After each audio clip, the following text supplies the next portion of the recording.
I'm Carla Reeves, and this is Differently. Whether you feel stuck in survival, navigating a change, or seeking more for your life, may this podcast be your weekly nudge to take a risk to build a life that is uniquely bold, authentic, and in alignment with your deepest values. What if you worried less about the bumps in the road and instead got equipped for the journey? Get ready to rethink what's possible. Hey, Differently listeners. Today, I want to give you a little shorter episode. I love when there's a podcast that has a shorter length because I don't always have 30 or 45 minutes, but I might have 5 or 10 minutes and love to take a little something to stir my thinking and take into my day. So this is just that for you. The to-do list. Is it a blessing or a curse? One of the biggest desires I hear from clients over the years is a desire to be more present. They feel like they're missing the moments of their life. Life is going by. They feel this sense of urgency to make the most of it. And they're so busy driving momentum in their life, and it keeps them from truly being present to the moment that they're in. Rest assured, if you feel this way, a different approach is closer than you think and more accessible than you realize. And that's what we're diving into today. The moments that you long for are happening all around you, but are you available, really available to catch them? And if not, why? The biggest barrier I see in my own life and with my private coaching clients, or I guess I should say the biggest barriers are an overactive mind, a creative mind. So somebody who has a creative mind, or you might call it like they're a builder, where they're constantly generating new ideas and building new things. And the third one is a mind that just loves to be busy and is always moving and thinking, either in the lost in the future or lost in the past. And there's a fear that if we stop, we're going to miss out. We're going to fall behind. But the truth is that we end up doing that anyway, because we usually push until we have to stop, because we either get sick, our bodies make us stop, and then we definitely miss out and fall behind. Quentin, my husband, and I have been paying more attention to this lately in our own lives. And when you start paying more attention to this, to being present to the moments of your life, you actually notice how often you are not. You might be there physically in your body, but you'll find your mind is far away. One night we were playing backgammon, and I caught myself going through the motions of the game, but I was seriously far away in my head, thinking about my to-do list and what needed to be done in my business. And I had to bring myself back over and over and over again throughout the game. This happens all the time in our lives when we're doing things. I might be present enough to kind of laugh at a little joke that he made, but did I really hear what he said?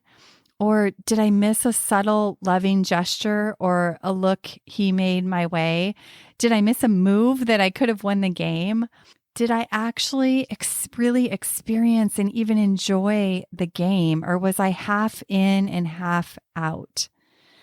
Maybe our lives are far richer than we even realize, but anyone who is half present is only experiencing half of what's actually available. The other day I was in the grocery store.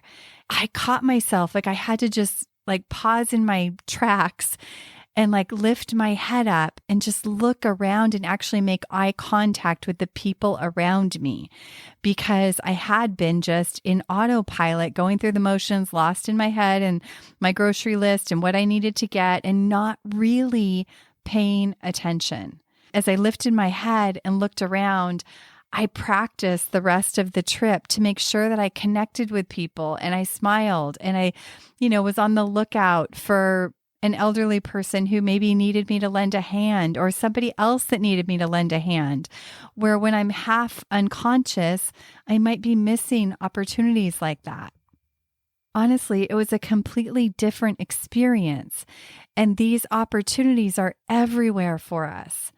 but we have to be intentional to wake ourselves up and notice them. There are so many moments where we could be mindful or more mindful and almost use our daily rituals as moments of meditation. Have you ever tried to practice washing your hair and only thinking about washing your hair? Or brushing your teeth and only thinking about the feeling of the bristles on your teeth and gums, the taste of the mint in your mouth, or the sound of the water in the sink? It's really hard and really a practice that could replenish us in ways we don't even know. On a recent trip to Colorado, we made a point to be accountable to each other, to just say to each other, be here now. Because so often we're there, but we're not really there because we're lost in our thoughts. A lot of times we're planning the next day or getting excited about the adventure we're going to take in 2 days instead of being present to the adventure we're on right here today. The biggest barrier to being present is our busy mind. So the access is setting down the busy brain, setting down the to-do list. The to-do list seems to come up over and over and over again with creative entrepreneurs and business owners, artists, people who have work that they're passionate about, but they also don't want to sacrifice these important parts of their life. And the to-do list is the barrier that prevents them from having more of that. The to-do list, it is a blessing and a curse depending on how we let it run us or be a tool for us. And the access to being more present in your life is setting down the to-do list intentionally. And one of the ways that you can do that, presence yourself right where you are. The way I do this is I'll notice the sights or the colors or the sounds, what I smell. I'll notice the chair I'm sitting in or my feet on the ground and wiggling my toes. So you can tap into all of your senses is really helpful for bringing yourself back to the moment that you're in. Writing, I find, is a really great way to slow down the mind and really be present to where you are right in this moment. Meditation and prayer can be really helpful. My invitation to you today is to implement one simple thing, whether it's, reminding yourself or each other to be here now, whether it's a simple practice like engaging with your senses or writing or prayer. Choose one and practice it over the next week and practice mentally setting down your to-do list, knowing that it's going to wait. And for my fellow hyperachievers, entrepreneurs that have a hard time slowing down, I want to remind you that sometimes we need to slow down to speed up. Being present fuels rest and relaxation, creativity, inspiration, all the very good things for your life and business. My wish for you is this: love your to-do lists. I love to-do lists too. Let them be a tool for moving things forward in your life. But remember that your to-do list doesn't run your life. You do. And setting it down intentionally, figuratively and literally during important moments of your life or just ordinary moments that you want to feel extraordinary will change the quality of these moments. And we know what happens when you start doing differently. Over time, this becomes your life. So, to-do list, a blessing or a curse, you get to choose. And that choice could change everything in the most amazing way. Thank you for tuning in to this episode of Differently. It's been an honor to share this conversation with you. One of the keys to living fully is to take action when you're inspired to do so. I hope you found that spark of inspiration today. And would you help us spread the word? Did someone you know come to mind while you were listening? If this episode could impact someone you know, please share it and pass it along. New episodes drop weekly, so tap that subscribe button and join us next time as we continue to challenge the status quo and get equipped to live life differently.